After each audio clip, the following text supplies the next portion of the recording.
मोहम्मद बिन तुगलक एक लाजवाब शासक। दिल्ली के तुगलक वंश की नींव डालने वाले गयासुद्दीन तुगलक के पुत्र और उत्तराधिकारी मोहम्मद बिन तुगलक ने 1325 से 1351 ईस्वी तक शासन किया। इस जटिल व्यक्तित्व के शासक को इतिहास में सनक भरी योजनाओं और क्रूर कृत्यों के लिए जाना जाता है। साथ ही उसे विद्वान, महान सेनापति और मौलिक योजनाएं बनाने वाला भी बताया जाता है, जो व्यावहारिकता और धैर्य की कमी के कारण अधिकांश असफल रही। उसने अपने राज्य का सुदूर दक्षिण में विस्तार किया। अधिकांश युद्धों में उसे विजय ही प्राप्त हुई।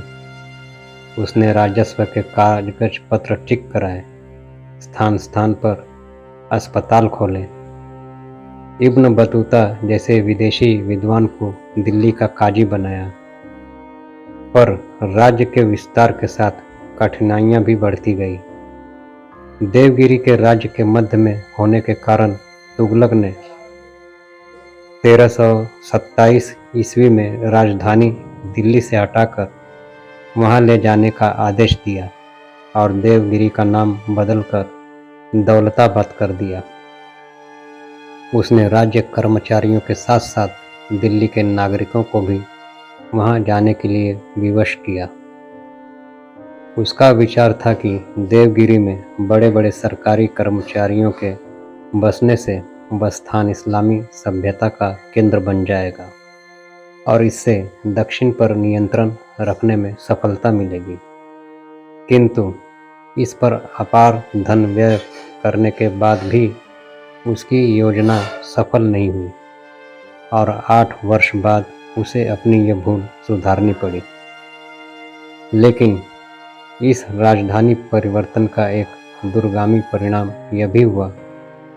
उसने राज्य कर्मचारियों के साथ साथ दिल्ली के नागरिकों को भी वहां जाने के लिए विवश किया। उसका विचार था कि देवगिरी में बड़े बड़े सरकारी कर्मचारियों के बसने से वह स्थान इस्लामी सभ्यता का केंद्र बन जाएगा और इसे दक्षिण पर नियंत्रण रखने में सफलता मिलेगी। किंतु इस पर अपार धन व्यय करने के बाद भी उसकी योजना सफल नहीं हुई और 8 वर्ष बाद उसे अपनी यह भूल सुधारनी पड़ी। लेकिन इस राजधानी परिवर्तन का एक दूरगामी परिणाम यह भी हुआ कि दक्कन में हिंदी का प्रचार हुआ। उधर दक्षिणी हिंदी काव्य धारा बनी। मोहम्मद बिन तुगलक ने सिक्कों में भी परिवर्तन किया। उसने तांबे के सिक्के चलाए और उनका मूल्य सोने चांदी के बराबर निश्चित किया। परंतु जाली सिक्कों का चलन रोकने की व्यवस्था न होने के कारण उसकी यह योजना भी सफल नहीं हुई। उसने फारस पर आक्रमण करने के उद्देश्य से काफी धन खर्च कर एक बड़ी सेना खड़ी की, फिर इस योजना को त्याग दिया। उत्तर प्रदेश के कुमाऊं अंचल पर भी उसने आक्रमण किया, परंतु इसमें थोड़ी बहुत सफलता मिलने पर भी धन जन की बड़ी हानि हुई। तुगलक अपनी दूसरी योजना के अंतर्गत राजधानी को दिल्ली से देवगिरी स्थानांतरित किया। देवगिरी को कुवत्तुल इस्लाम भी कहा गया। सुल्तान कुतुबुद्दीन मुबारक खिलजी ने देवगिरी का नाम कुतुबाबाद रखा था और मोहम्मद बिन तुगलक ने इसका नाम बदलकर दौलताबाद कर दिया। सुल्तान की इस योजना के लिए सर्वाधिक आलोचना की गई। मोहम्मद तुगलक द्वारा राजधानी परिवर्तन के कारणों पर इतिहासकारों में बड़ा विवाद है। फिर भी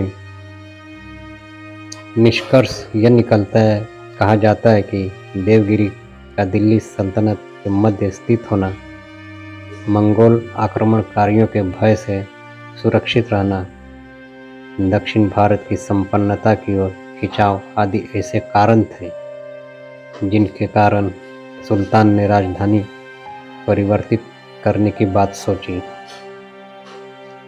मोहम्मद तुगलक की यह योजना भी पूर्णतः असफल रही और उसने 1335 ईस्वी में दौलताबाद से लोगों को दिल्ली वापस आने की अनुमति दे दी। राजधानी परिवर्तन के परिणाम स्वरूप दक्षिण में मुस्लिम संस्कृति का विकास हुआ, जिसने अंततः बहमनी साम्राज्य के उदय का मार्ग खोला।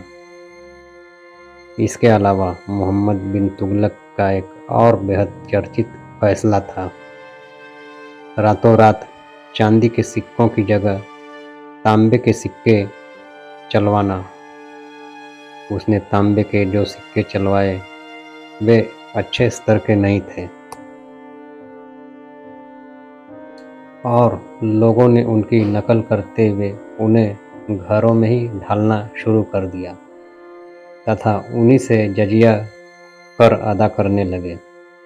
सो कुल मिलाकर उसका यह फैसला भी गलत साबित हुआ और इससे राजस्व की भारी क्षति हुई और फिर उस क्षति को पूरा करने के लिए उसने करों में भारी वृद्धि भी की।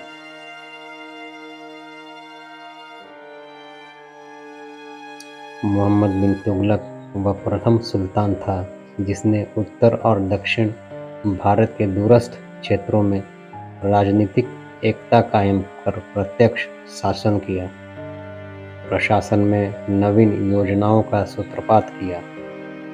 वह धर्मनिरपेक्ष विचारधाराओं का पोषक भी था। उत्कृष्ट जनभावनाओं को ध्यान में रखकर वह कार्य करना चाहता था।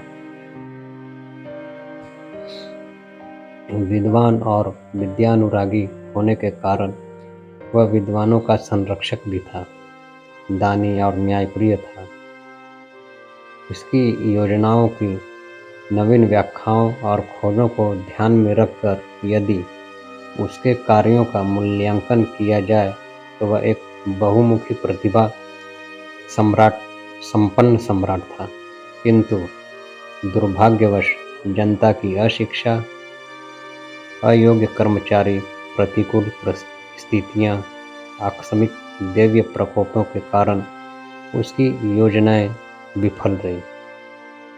अपने युग से कहीं आगे की सोच रखने वाला वह एकमात्र बादशाह था। कुछ इतिहासकार उसे सनकी, मूर्ख, झक्की, पागल बादशाह कहते हैं।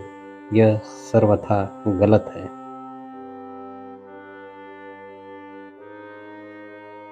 अपने शासनकाल के अंतिम समय में जब सुल्तान मोहम्मद तुगलक गुजरात में विद्रोह को कुचलकर तारगी को समाप्त करने के लिए सिंध की ओर बढ़ा तो मार्ग में ठट्टा के निकट गोंडाल पहुंचकर वह गंभीर रूप से बीमार हो गया।